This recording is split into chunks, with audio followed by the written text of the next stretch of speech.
అసలు ఇదంతా ఎందుకండి? నాదే అసలు ఒక పెద్ద ఉదాహరణ. గుడ్లవల్లేరు ఇవన్నీ పక్కన పెడితే నాదే ఒక పెద్ద ఉదాహరణ. నా కేసు తీసుకుంటే నా గురించే ఇప్పుడు నేను మాట్లాడుతున్నాను, ఎవరి గురించి సంబోధించట్లేదు ఇక్కడ. ఏ రోజునైతే జగన్మోహన్ రెడ్డి గారు నన్ను అధికార ప్రతినిధిగా నియమించారో, అనౌన్స్ చేశారో, ఆ రోజు నుంచి మానసికంగా ఎంత కృంగదీయాలో అంతా కుంగదీసే ప్రయత్నం చేస్తున్నారు.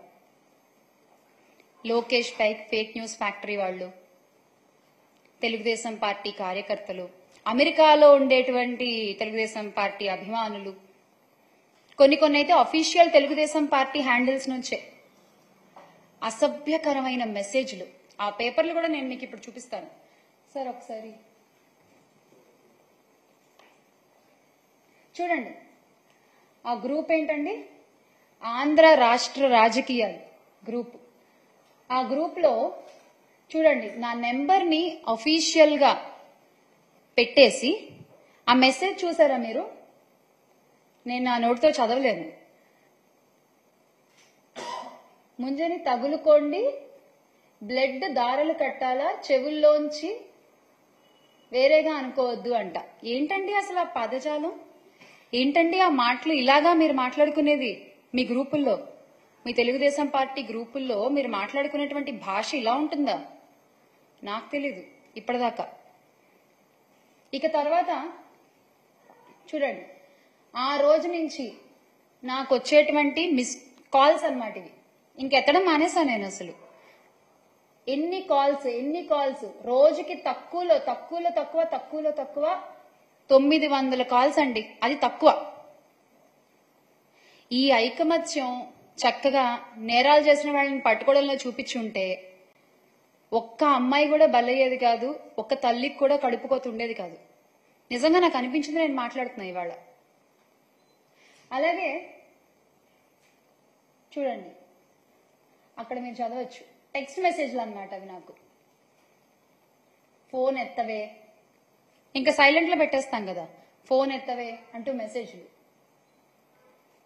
ఇటుపక్క చూస్తే అసలు ఎవరో కూడా తెలియదు. మళ్ళీ అడ్వకేట్ అంట ఆయన, అదిగో చూడండి, జగదీష్ అడ్వకేట్ అంట. ఆ నెంబర్ కూడా చూడొచ్చు మీరు అక్కడ, 9441950333. డబ్బులు ఎంత తీసుకున్నావు, what happen to the amount, ఇది వాళ్ళు మాట్లాడేది. సార్ నెక్స్ట్ స్లైడ్కి వెళ్దా ప్లీజ్. సో చూడండి ఆ మెసేజ్ చూడండి ఒకసారి. అసలు నా భర్త గురించి మాట్లాడే హక్కు మీకు ఎవరిచ్చారు? నా ఫ్యామిలీ గురించి మాట్లాడే హక్కు మీకు ఎవరిచ్చారు? అంటే ఇంకా మీరు ఎంత వరకు వెళ్తారో అంతవరకు. ఎండ్ అనేది ఏముండదా మీకు అసలు? ఇంకా ఎడ్జ్ అనే పాయింట్ ఏముండదా మీకు? ఇంకా నోటికి ఎంత వస్తే అంత మాట్లాడడమేనా అసలు? నేను ఇక్కడ చాలా క్లియర్ గా నెంబర్స్ కూడా చెప్తున్నా చూడండి. ఈ నెంబర్ కూడా మీరు చూడొచ్చు, 9966929946. ఆ భాష చూసారా మీరు? ఇది చూడండి, పైసా శ్యామల ఎందుకు ఇలా మాట్లాడుతున్నావు, నీకెందుకు రాజకీయాలు, డూప్లికేట్ దానా, నాకెందుకు రాజకీయాలా? అవునా, తెలుస్తుంది ఎందుకో మీకు త్వరలో. కొంచెం జ్ఞానంతో ఆలోచించు, నువ్వేంటో 100 మందికి తెలుసు. మీ హోటల్ సీక్రెట్ ఓటమి ప్రభుత్వం వచ్చి 4వ నెల. అసలు ఏం మాట్లాడుతున్నారు? మాట్లాడి వాళ్ళు పెట్టేదానికి వాళ్ళకే ఒక్కోసారి నాకు అనిపిస్తుంది అసలు. అంటే ఇంకా అర్థం చేసుకునే వాళ్ళకైతే ఏమైనా చెప్పొచ్చు, ఇలాంటి వాళ్ళకి మనం ఏం మాట్లాడతాం చెప్పండి? ఇవి వాళ్ళు పెట్టే మెసేజ్లు. నాకు ఒక అఫీషియల్ హ్యాండిల్ ఉంది ట్విట్టర్ లో, జేపీఆర్ యువగళం. మన లోకేష్ గారి యువగళాన్ని స్ఫూర్తిగా తీసుకుని పెట్టినటువంటి పేజ్ అనుకుంటా అది. సో ఆ యువగళంలో డైరెక్ట్ గా ఇక్కడ చూస్తే నా నెంబర్ అలా పెట్టేశారు అంతే. పెట్టేసి this is just to bring this to your notice if you weren't aware, ఇది శ్యామల నెంబర్ అని పెట్టేశారనమాట. పాపం నాకు ఎవరో ఒక ఆయన మంచి వ్యక్తి, మేడం మీరు పోలీస్ కంప్లైంట్ ఇవ్వండి, ఇలా ప్రైవసీని భంగం చేస్తూ నెంబర్ పెట్టడం తప్పు ట్విట్టర్లో ఆర్ ఎనీ సోషల్ మీడియాలో అని చెప్పి పాపం ఎవరో ఒక ఆయన నాకు పంపించారు. ఇంకా అటుపక్క కూడా మీరు చూస్తే ఎన్ని మెసేజ్లు, ఆ నెంబర్స్ కూడా I really want to show the numbers. ఆ నెంబర్స్ ఏంటి? ఎస్, మీరు మీ రెడ్ బుక్ లో ఏం రాస్తున్నారో నాకు తెలియదు, కానీ మీరు చేసేవన్నీ, రాష్ట్రంలో జరుగుతున్నవన్నీ ప్రజలు చూస్తున్నారు, దేవుడు చూస్తున్నాడు, దేవుడు రాస్తున్నాడు, ప్రజలు కూడా రాసుకుంటున్నారు. మీకు అన్నిటికీ సమాధానం చాలా త్వరలోనే దొరుకుతుంది.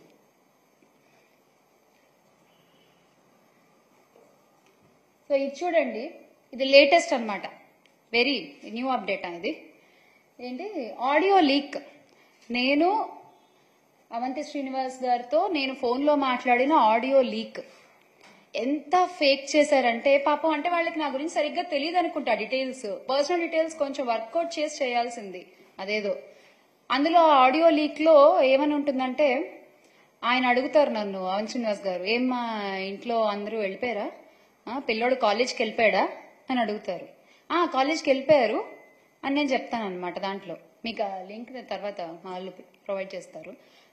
వెళ్ళిపోయారని చెప్తా. నా కొడుకు 2nd క్లాస్ అండి, నా కొడుకు చిన్న పిల్లోడు. ఎలా మీరు ఇలా డీటెయిల్స్ సరిగ్గా కనుక్కోవాలి కదా, ఫేక్ చేసినా సరిగ్గా చేయాలి కదా మీరు. పోనీ ఎవరిని అడిగినా చెప్తారు కదా నా గురించి, 100 మందికి తెలుసు నా గురించి అని మీరేగా చెప్పింది. ఇలాగా మీరు చేసేది. మళ్ళీ ఏమన్నా అంటే మేము మహిళలకు అంత గౌరవం ఇస్తాం, ఇంత గౌరవం ఇస్తాం అని చెప్పుకుంటారు. ఇదేనా మీరు ఇచ్చే గౌరవం? అనిత గారు చెప్పండి, మీరు కూడా ఒక మహిళే కదా, ఇదేనా అండి ఒక మహిళని మీరు ట్రీట్ చేసే విధానం? ఇంకొక స్లైడ్ ఉంటుంది చూడండి, అగో వైఎస్ఆర్సీపీ అదేంటది, glory to ఎన్సీబిఎన్. What is your glory? Chandrababu Naidu గారు, వాట్ ఈజ్ యువర్ గ్లోరీ? అంటే ఇక్కడ నేను ఎప్పుడో డాన్స్ చేస్తూ చేసిన ఒక రీల్ పెట్టి యువజన శృంగార రసిక పార్టీ అంట. అసలు అంటే ఇంకా మరి సినిమాల్లోంచి వచ్చిన వాళ్ళు రాజకీయాల్లోకి రాకూడదా ఏంటి? నాకు అర్థం కాదు, చెప్పండి. సినిమాల్లో వర్క్ చేసిన వాళ్ళు, ఇండస్ట్రీలో వర్క్ చేసిన వాళ్ళు రాజకీయాల్లోకి రాకూడదా? ఒక చిన్న సందేహం అండి, ఏమనుకోవద్దు. తెలుగుదేశం పార్టీని స్థాపించిన గౌరవనీయులు స్వర్గీయ ఎన్టీ రామారావు గారు, ఆయన ఎవరండి? ఆయన ఇండస్ట్రీ పర్సనేగా, ఆయన ఒక నటుడేగా ముందు. ప్రజారాజ్యాన్ని స్థాపించిన చిరంజీవి గారు, ఆయన ఎవరండి? ఆయన ఒక నటుడే కదా. ఎందుకు ఇప్పటి మన డిప్యూటీ సీఎం గారు పవన్ కళ్యాణ్ గారు, ఆయన ఎవరు? ఆయన నటుడే కదా. అంటే అబ్బాయిలు వస్తే పర్వాలేదు, అబ్బాయిలు వస్తే సూపరు, అమ్మాయిలు వస్తే మాత్రం అంతకుముందు వాళ్ళు చేసిన ఇలా పోస్ట్ చేసేసి మీకు నచ్చినటువంటి టెక్స్టులు రాసేసి క్యాప్షన్లు పెట్టేసి ఇలా చేస్తారా మీరు? ఇది ఎంతవరకు కరెక్ట్ అండి? బాలకృష్ణ ఆయన కూడా ఒక నటుడే కదా. ఇప్పుడు బాలకృష్ణ గారు వాళ్ళ అబ్బాయి కూడా కొత్తగా మోక్షజ్ఞ గారు కూడా ఒక మూవీ చేస్తున్నారు.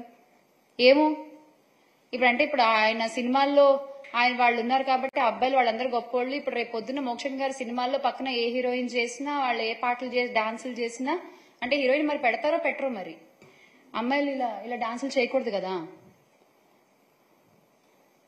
ఏంటండి అసలు? మీ పార్టీలోనే ఇంతకు ముందు జయసుధ గారు ఉన్నారు, జయప్రద గారు ఉన్నారు, కవిత గారు ఉన్నారు. అంటే వీళ్ళందరి వ్యక్తిత్వాల గురించి మీరేం చెప్పాలనుకుంటున్నారు? ఓహోహో, వాళ్ళు మీ పార్టీ వాళ్ళు కదా. Okay okay okay. సో మీ పార్టీలో ఉంటే ఓకే. మహిళలు ఇండస్ట్రీ నుంచి వచ్చిన వాళ్ళు మీకు నచ్చని మీ వ్యతిరేక పార్టీలో ఉంటే మాత్రం వాళ్ళకి వ్యక్తిత్వాలు ఉండవు. వాళ్ళ వ్యక్తిత్వాల గురించి మనం ఏదైనా మాట్లాడేస్తాం, వాళ్ళ మీద మనం ఎంత అభాండాలైనా వేసేస్తాము, ఎంతైనా ట్రోల్ చేసేస్తాం. అంతేనా? అంతేనా మీరు చెప్పదలుచుకున్నది? చూడండి ఆ ట్రోల్స్. అసలు ఎక్కడెక్కడ వెతికి ఆగు నైట్.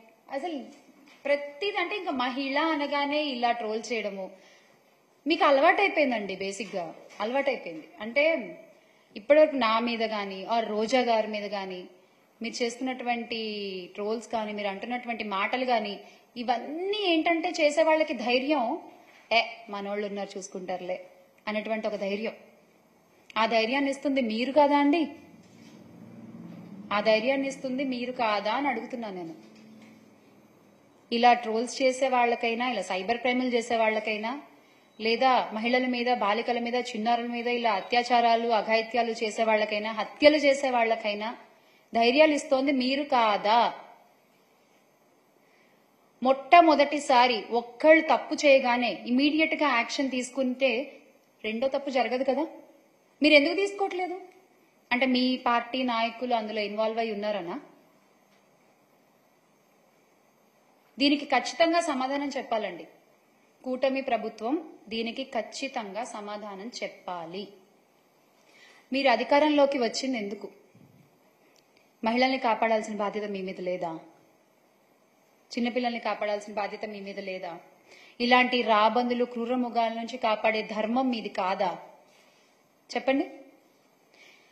ఇంత దారుణంగా సైబర్ క్రైములకు దిగుతున్నారు అంటే ఈ రాబందులంతా, చిన్న పిల్లల మీద దూకుతున్నారంటే వీళ్ళంతా, ఈ కామాందులంతా వాళ్ళ వెన్నుల్లో వణుకు పుట్టించే బాధ్యత మీది కాదా? దీనికి ఏం సమాధానం చెప్తారో చెప్పాలి నాకు. I will be waiting.